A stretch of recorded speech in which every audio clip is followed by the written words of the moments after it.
Welcome to the presentation on safe client transferring and lifting. At the end of this presentation, there will be an exam. Please navigate to that and complete it to the best of your abilities. But I don't transfer my client. One day you may have to. Unfortunately, we are all subject to a decline in our condition with time. Your client may experience a condition change as well. If this happens, you need to know what to do. Caregiver safety. When you aren't familiar with a client that needs a transfer, the risk for a fall or injury is greatly increased. You only have one back.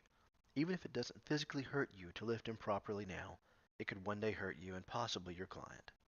Remember to always use proper body mechanics when maneuvering a client and never deadlift a client over 50 pounds. An improper transfer can cause injury to you or your client.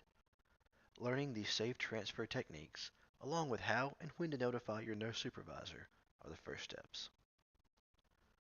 When transferring without assistive equipment, remember, maintain a wide, balanced stance with your feet.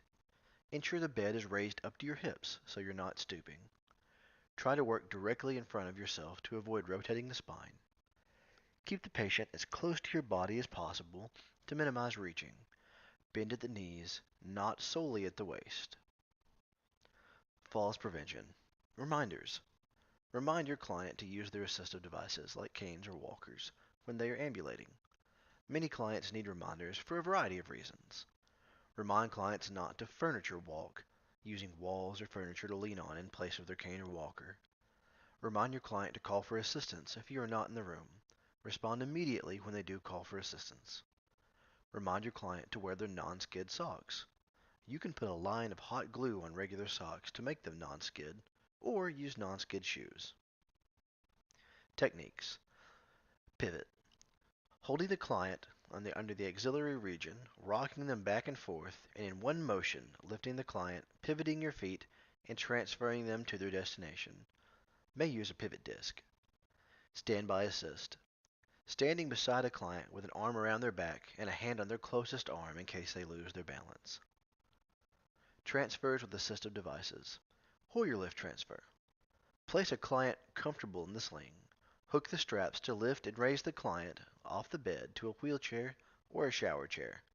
This is not a transportation device. Sliding board transfer. Placing the client on the edge of the board, slide the client down onto the board or into a wheelchair or bed.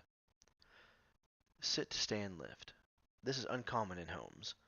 Placing the client comfortably in the sling, hook the straps to lift and use the lift to put the client into a standing position. Safety measures. Keep the bed in the lowest locked position. Keep personal items such as phones, snacks, and water within easy reach of the patient.